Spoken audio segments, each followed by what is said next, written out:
morning, everyone.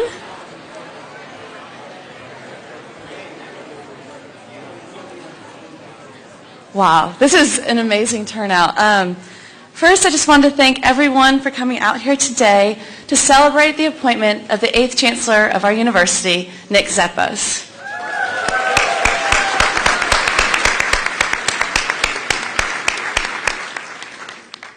Today is an important milestone in our history, not only because we are celebrating the appointment of a new chancellor, but also because, for the first time ever, we are celebrating the appointment of a new chancellor who has been a beloved and respected member of our community for over 20 years. For the students in the room, and I apologize to Chancellor Zeppos, who's backstage right now, if I'm aging him in saying this, that essentially means that Nick Zeppos has been working to make Vanderbilt a better place since the day that we were born. His commitment to the university, especially the students at the university, is truly unparalleled. But his commitment is shown in more than just numbers and impressive awards. The other day, I was in his office, and I expressed concern to him over the fact that summer study abroad is often out of the financial reach of many of our students. And I was ready to make an argument and cite examples of scholarships provided by other universities, but I didn't have to. His immediate reaction was one of deep concern. And he looked at me and he said, "Kara, it's not right.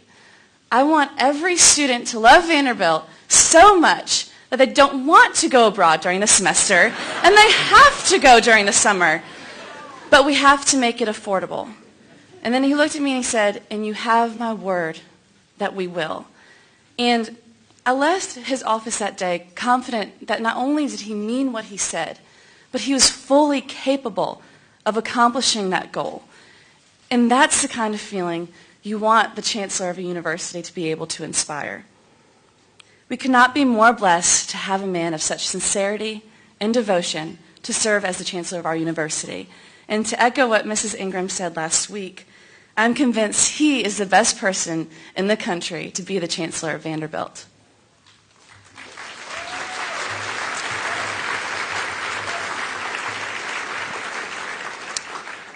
I would have to agree with absolutely everything that Kara said.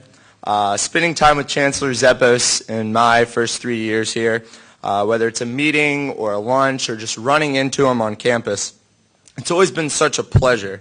And it never feels like I'm talking to an administrator. It feels like I'm talking to a friend who just happens to be in the top level of administration at the greatest university in the entire world, and who understands every facet of the Vanderbilt community in a way that no one else ever has, and I have full faith that no one else ever will. But it is only appropriate today that whoever introduces our excellent new chancellor is excellent herself. And anyone who lives in Nashville will tell you that the chairman of the Board of Trust at Vanderbilt cannot be described or introduced using normal words like excellent, outstanding, or phenomenal. So I'm just going to tell you a mere 1% of what she's about, and I'll let you be in awe yourself. Martha Ingram is widely regarded as a leader in business, civic organizations, and the arts. She is chairman of the board not only of Vanderbilt, but also of Ingram Industries, one of America's largest privately held companies. Rumor has it that she has served not only on every board in Nashville, but also the entire world. These include, but by no means are limited to, the Nashville Ballet, the Advisory Board for the Kennedy Center for the Performing Arts in Washington, D.C., the United Way of Tennessee, and many others. She is in multiple prestigious Hall of Fames, a recipient of awards ranging from the Mary Harriman Award from the Association of Junior League International to Tennessean of the Year from the Tennessean newspaper right here in Tennessee. Personally, I would like to nominate her for Tennessean of all time because she is just that amazing. And she is also the author of multiple books. She is responsible for leading the efforts in the creation of the Tennessee Performing Arts Center and the Schermerhorn Symphony Center. She is the mother of 4 and the grandmother of 12. But to be honest, I like to think of her as my grandmother too. And I know every other member of the Vanderbilt community feels exactly the same. It is with great honor and great humility that I present to you Mrs. Martha Ingram.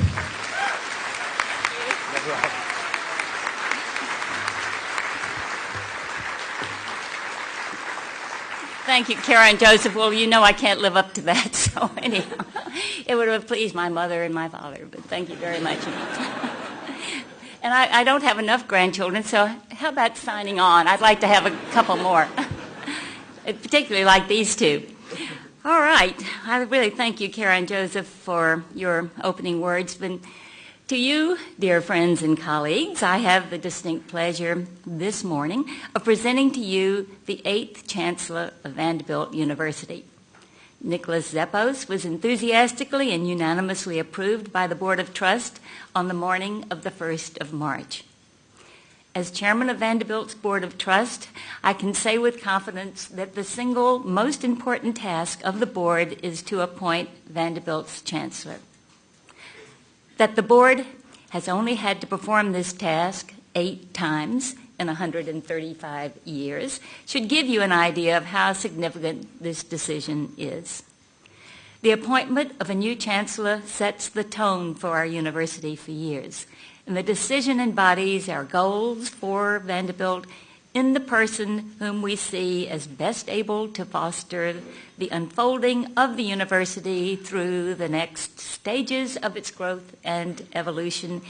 It is definitely a decision made with the future in mind. But a chancellor is also a powerful actor in the present. Vanderbilt's chancellor is responsible every day for thousands of people, both students and professionals.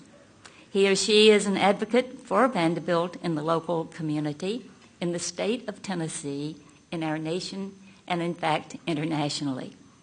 He or she has the awesome responsibility for making decisions for the best benefit of Vanderbilt University in the present and over time. For such an awesome responsibility, we must have an awesome leader. After an exhaustive search, we determined that the best person in the country to be Vanderbilt's chancellor is Nick Zeppos. The person who most embodies our goals for this great university is a person who over his life has already given so much to it. You can imagine how proud I am that the person we selected was from Vanderbilt. And if you want someone to lead the finest institution in the country, apparently the place to look is in the finest university in the country. Over the 20 years of his belonging to Vanderbilt, Chancellor Zeppos has contributed his talents to the university in many different capacities. As a professor of law and a beloved honored teacher, as provost and vice chancellor for academic affairs, as the university's chief development officer, and since August 2007 as interim chancellor. He has seen Vanderbilt through significant moments in its history. He has helped facilitate our evolution into a truly global university. Nick knows keenly both the areas of our strength and the areas where our growth is essential. For as long as I've known Nick, he has sought for avenues of greatest benefit to Vanderbilt.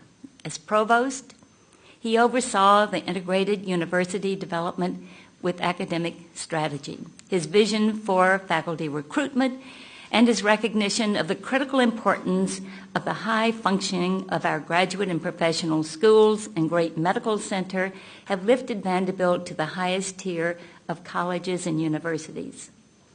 Nick has promoted and nurtured the undergraduate experience as crucial to the vibrancy of the campus life. He has been instrumental in creating Vanderbilt as a true intellectual community with a great social heart.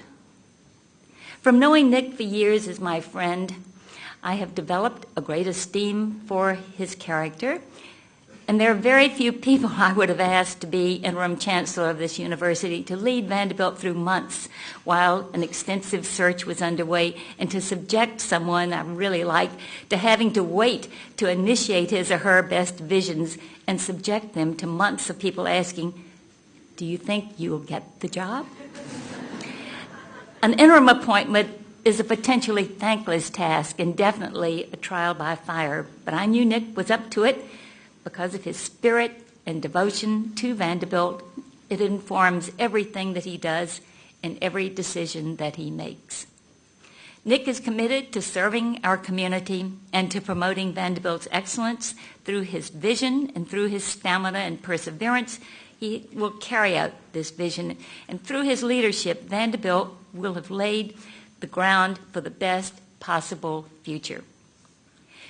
Please join me in welcoming Chancellor Zeppos, his wife Lydia Howarth, and their sons Benjamin and Nicholas to their new role in our community. And now I have the pleasure of introducing to you the 8th Chancellor, Nick Zeppos.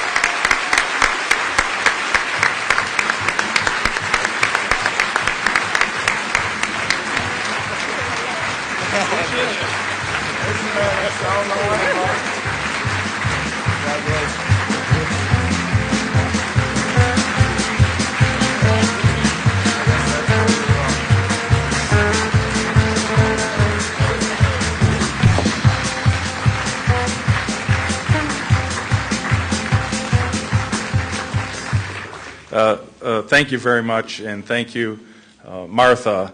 I feel especially honored today in so many ways, but to be introduced by Mrs. Ingram is the highest honor. Her family's tremendous generosity to Vanderbilt, but I will say more importantly, her leadership as the chairman of our Board of Trust sets the highest standard for fiduciary duties and generosity that you'll find in the country. And it certainly inspires me to work very hard in the years ahead. Nobody cares more about the greatness of this university and works harder for Vanderbilt than Martha Ingram, and I want to recognize her.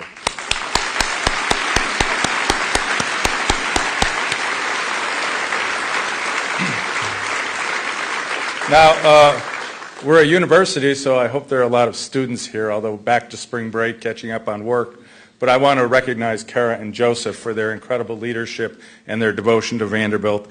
I cannot think of two better partners and ambassadors for a new chancellor to work with. I know there are also members of our Board of Trust out here, and I will recognize Ed Cooper.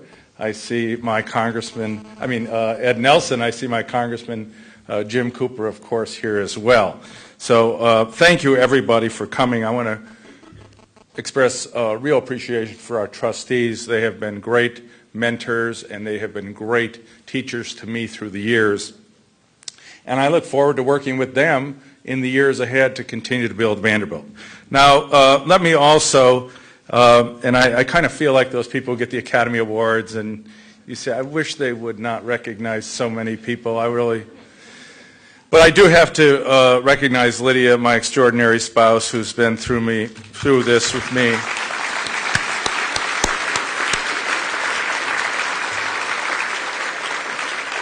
And the two greatest gifts to my life, in addition to Lydia, are two sons, Benjamin and Nicholas, who are with us today. They've truly gone the extra mile to come here and get presentable for their father. But what you always learn, no matter what age, if a child can skip school, they'll gladly do it. Let me also recognize this remarkable person sitting here, beautiful in red, my mother-in-law, Mary Howarth. And Mary is a very important member of the kitchen cabinet. And we really meet in the kitchen and talk about things. Mary has been a great friend and advisor. She was also, I will tell you, the First Lady of Springfield, Illinois for a number of years and ran some tough elections, more won than lost. But she is a great supporter and friend. Let me recognize one other person. And my father and mother had 3 sons. And we kind of stopped at 2. I'm a golfer. And so we always said, well, can we have another kid? Maybe get the foursome completed here. A number of years ago, a remarkable Vanderbilt student came into our life, Jamie Greenspun, who's really our 3rd son, a Vanderbilt alum, and a very, very dear friend. Now, I also see in the audience many of my distinguished colleagues, many of my good friends, but really friends and neighbors, people that I have grown up with in this community, who I've coached basketball with and raised kids with. I'm so happy to see you here and to feel your pleasure, and I'm sure a bit of surprise. You can hardly believe it after these 21 years that I am now the 8th Chancellor. Well, it's kind of strange. Welcome back to everyone. Spring break is over.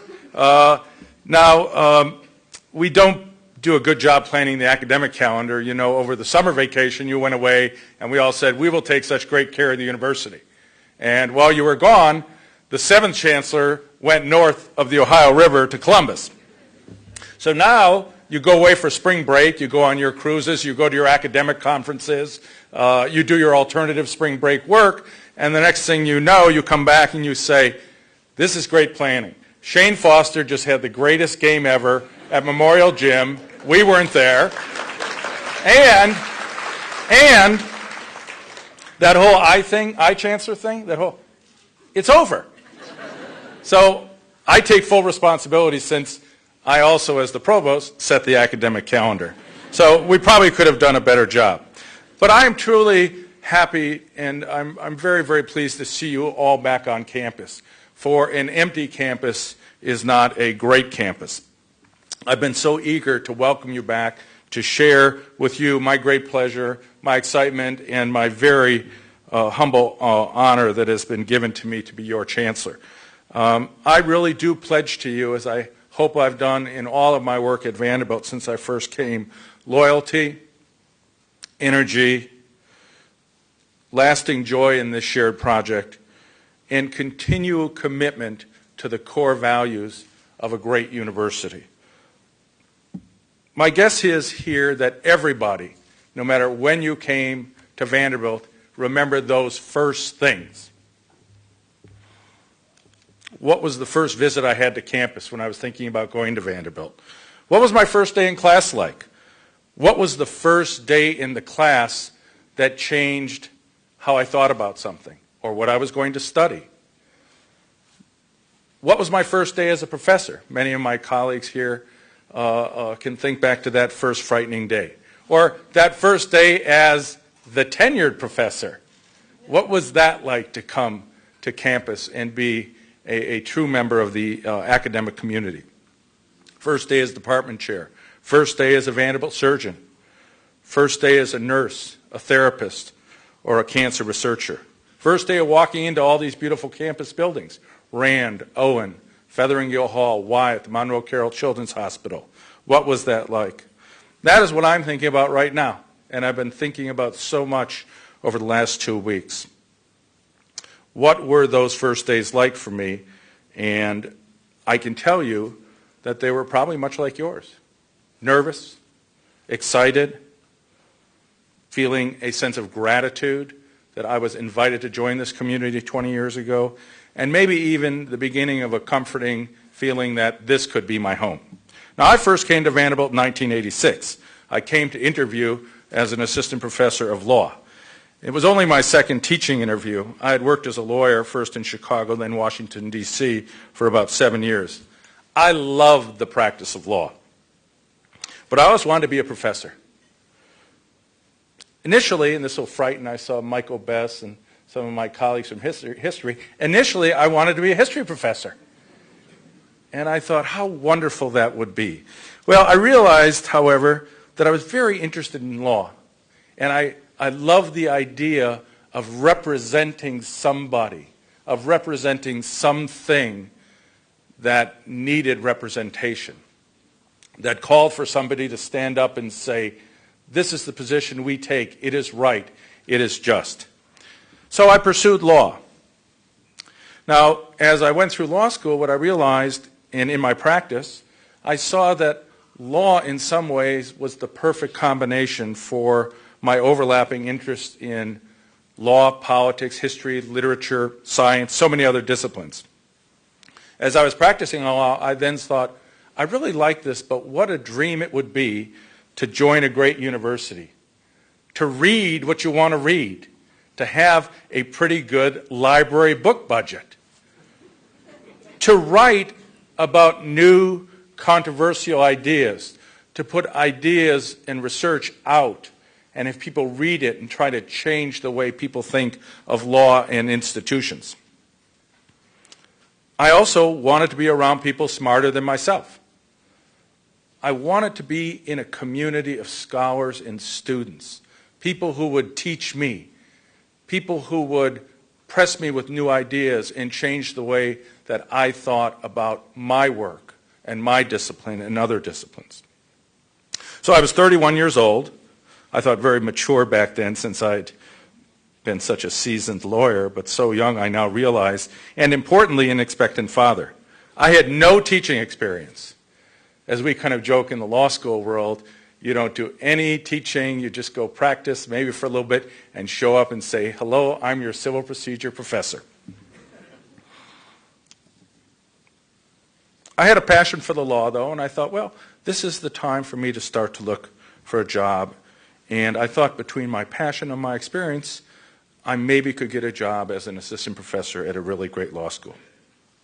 Now, what I didn't know is I would come to Nashville and Vanderbilt and immediately fall in love with this city and this great institution. It was the end of a long day. I'd gone out to dinner the night before in a restaurant called Chancellor's that was in the Vanderbilt Plaza. My colleagues Don Hall and Hal Mayer were my dinner companions, and I thought, what a great group of scholars, what a wonderful group of people. I then gave my job talk the other day.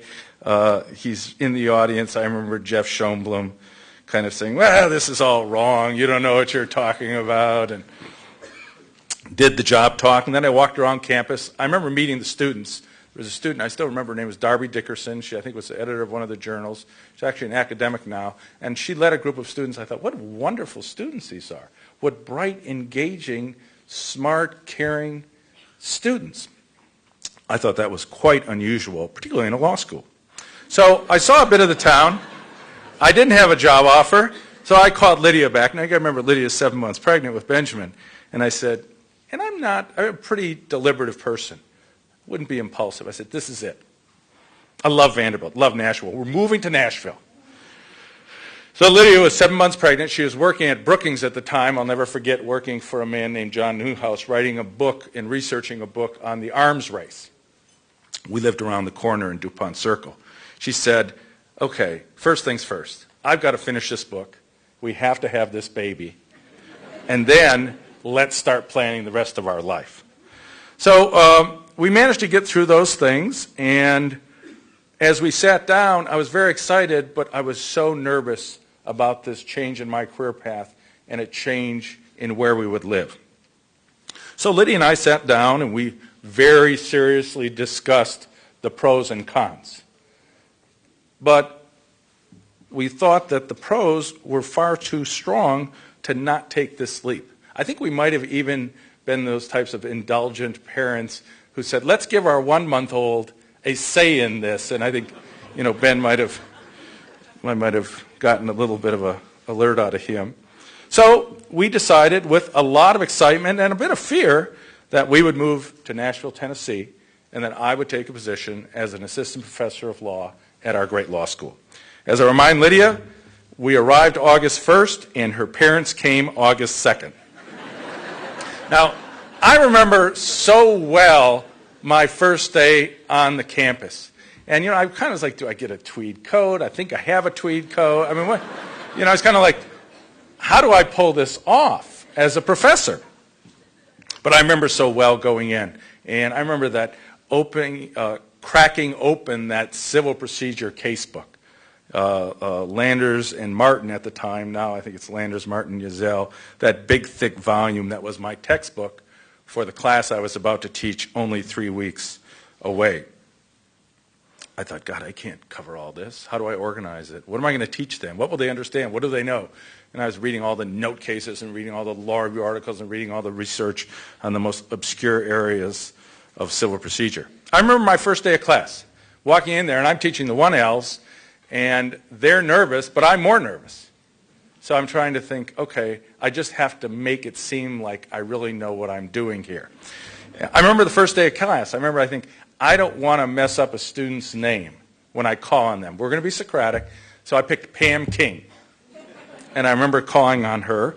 I remember that first week of class, beginning with one of my true favorites, impenetrable, code-like chestnut, called Pennoyer versus Neff. spending weeks on that, and the students thinking, are we going to learn anything but an 1880 case on personal jurisdiction? I distinctly remember the sheer joy and relief of getting my first major paper accepted for publication, a signal of progress that then led me and Lydia, and now Nicholas joining Ben, to buy our first house that we still call home. Along the way, there were moments of great excitement about the future. I felt a tremendous sense of pride being part of the Vanderbilt community and being a professor at Vanderbilt, and a strong sense of commitment to what Vanderbilt was for me and really what it could become. Now, I look around this crowded room, I see so many people, as I give my 20 years of history here, who have been here far longer than I have. Alumni, my senior faculty, people who have worked in Vanderbilt offices and on the Vanderbilt grounds, sometimes twice as long as I have. My first question whenever I meet anybody on campus is, how long have you been here? And it is so affirming to hear 32 years, 33 years, 36 years. There are people who have been part of Vanderbilt for generations, whose parents worked here, whose grandparents went here, whose great-grandparents went here, whose great-great-great-grandparents went here. But the magic of Vanderbilt isn't just that old tradition, but it's the new. So in this crowd on this campus, there are first-generation Vanderbilt kids. Let me go further. There are first-generation college students on this campus. There are new assistant professors who, like I was 20 years ago, saying, when will that first journal hit come? What are those first set of teaching evaluations going to read like? I still remember those and thinking, boy, I've got a lot of work to do. New nurse practitioners, new staff members who join our community every day. It is this renewal, the dialectic of the old and the new, I think, that has held Vanderbilt strong and steady for over a century. Now, Vanderbilt is a place that's continually changing. We're a dizzying array of many disciplines, many talents, always changing. A new discipline in the medical school, a new discipline in the law school, new areas of research and discovery opening up. It's so different from when I first got here. But what I really enjoy the most is as I see alumni from the class of 55, 65, 75, 85, whatever year, as I talk to junior faculty we're recruiting, I always say it's changed a lot, but it's really not changed in the most important intellectual and cultural ways. What remain the same are our immense expectations for this noble mission of serving humanity. Our belief that we come to work every day because of the deep value of our commitment to this incredible, noble mission. The enduring sense of warmth and civility, the supportive environment. I remember coming down and thinking, well, I'm a Washington, D.C. lawyer, and I kind of know what it's like to be in hand-to-hand combat in litigation.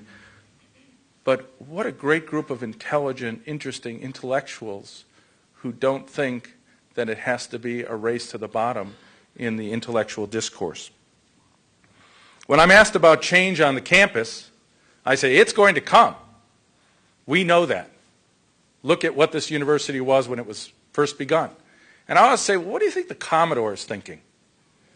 What's the Commodore thinking? He gave this $1 million, sight unseen. Never saw the place, right? Was not a great philanthropist. Focused on the bottom line. So over 100 years later, he would say, I remember I built a few buildings, Main Hall, Science. This is the best investment I've ever made. Look what this acreage has become. From the 1870s in Nashville, Tennessee, to one of the greatest universities in the world.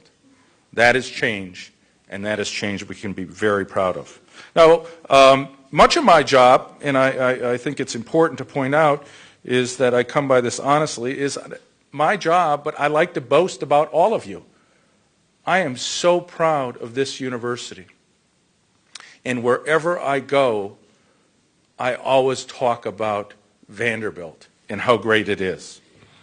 Now, when I first came to Vanderbilt, I said, well, this is a great university, but one with even bolder ambitions and greater potential for its future. It was clear to all of us that this was becoming one of the greatest universities in the world. Today, we can declare with no hyperbole that that is indeed the case. We have received over 17,000 applications for 1,600 spots in our freshman class. We enroll students from every state in the nation in more than 100 countries across the world. We're recognized as a school that has become more ethnically, intellectually, racially, religiously, geographically, and economically diverse with each year. I'm a statistics person. I like to look at the numbers. So I love boasting that come to Vanderbilt. It's a place where 62% of the kids are on financial aid. We're in the top 10 in NIH research funding, and 93% of our student athletes graduate. Where do you find that combination?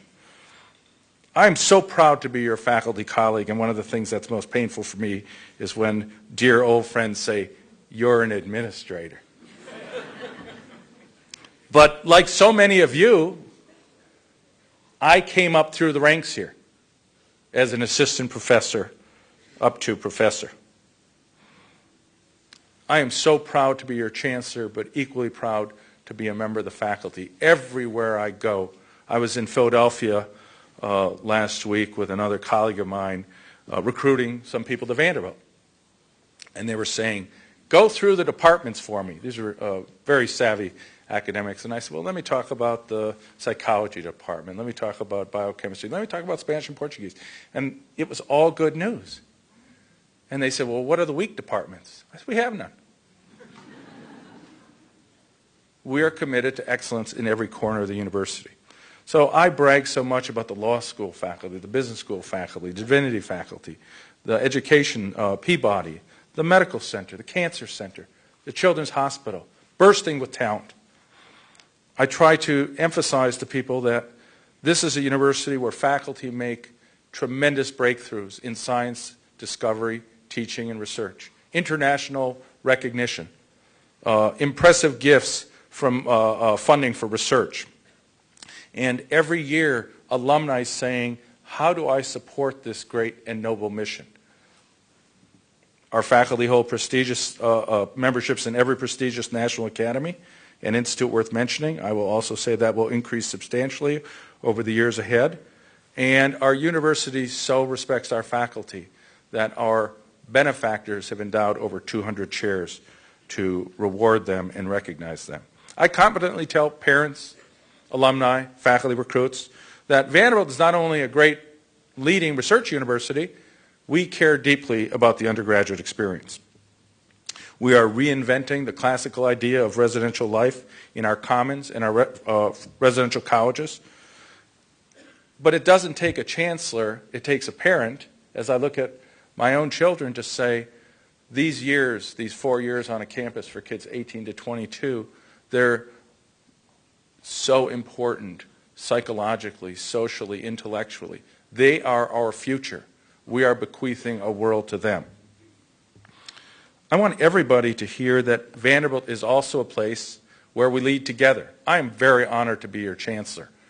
But I think the magic of Vanderbilt is that new trans-institutional centers, new ideas about residential life, changes in curriculum, new PhD programs across schools are not my ideas. They are the ideas that come from the students and the faculty. And the demands are, how can we be better? How can we solve the present and future problems? I've been a teacher here, and I've watched with excitement, like so many of you, that as students grasp a new idea. And I always kind of am just marvel at the end of the year when it all comes together and I read the blue books and say, I really did teach them something. It's so rewarding to bring new perspectives and new ideas to light and see them go through the change process, but you yourself learn more from the great students. I felt so much excitement when I learned about the new research we're doing on campus that only we can do because of our faculty, our infrastructure, and our culture of collaboration. I've seen the skill and care of a pediatric surgeon who tended to our son Nicholas when he was only 5 months old. and Lydia and I worried about his surgery. I've been there when the athletes score a touchdown, sink a basket, hit a home run, drain a putt, smash a serve, but I think I can say I've been there when we don't get it on 4th and 1, we lose on the last-minute shot, and maybe we hook it in the rough. I'm a true blue fan of all the highs and lows of Vanderbilt sports. Our creative talent on campus is so exciting and rewarding to me. To sit in the audience, to hear our musicians, watch people perform dance, our brilliant actors, our students taking risks with a new performance. I'm thrilled to think that I actually have participated in these things. So I did fall in love with Vanderbilt at first sight over 20 years ago. But I think my feelings have probably deepened significantly for a stronger appreciation for not just what a professor can do, but for all the good things that Vanderbilt can do in the world. I have experienced how each time these things happen, we all grow, we all change, and we commit ourselves to the future. Lydia and I are deeply devoted to this great university, and I am dedicated with Lydia to really doing the best I can for you. And that is all I've ever really tried to do at Vanderbilt. I will always be your best advocate for, remember, I went into law to be a representative of those who need the strongest advocacy. And there's nothing more important than a chancellor of a great university advocating for our mission in these times and in the future. I am one of you. I know you'll still call me the administrator, but Vanderbilt is my home, and I promise my hardest work. I am more honored than I can begin to think how to express to you. I will try to carry this job forward with the energy I think many of you know that I possess. I think with a sense of focus and a sense that Vanderbilt is not about the chancellor, but all of us working together. In the early days, first few days after I was appointed, my solution to everything is just more work. That if you devote yourself passionately to what you care about, you will not suffer from hubris. You will not worry about the weight of what you do. But it did get to me, and I thought, well, this is a pretty weighty appointment. A couple nights after I was appointed, I went over to the Parthenon, and I attended as your new chancellor a reception at our Parthenon. As I parked my car, I walked up to this beautifully lit building. I always joke that it's not as good as the original, but it's in better condition, and we don't have to worry about the British carrying it away. But as I looked at this Parthenon, I have to confess that another image came to mind, and it was my grandfather, who was born in Greece in the late 1880s, and in fact reared in that great city of Athens, in view of that other Parthenon. I thought, how interesting, how odd, how quixotic that he, in this classical city, this great city with a view of the Acropolis and the Parthenon, that he would leave. That he would leave with his 5 brothers for greater dreams in an unknown world. He traded the view of the city of Pericles for the view of New York City as he landed at Ellis Island, and he found his way to a wonderful Greek city of Milwaukee, Wisconsin. There he educated himself. He learned the language. Through his hard work and energy, he educated his 3 children, including my mother, and I will say all of his grandchildren. But he never returned to Greece. He never went back to his native Athens, much less to his Parthenon. So as I looked at our Parthenon, I thought of him. I thought of his Odyssey. I thought of my Odyssey. I looked up at our Parthenon. I thought he would be pleased. He'd be very pleased at the fit and at the place where I have ended up. It made me smile, made me more assured that the journey ahead was going to be a good one. I cannot imagine a greater honor or a greater gift. Thank you very, very much. So please join me for a reception. Thank you very much.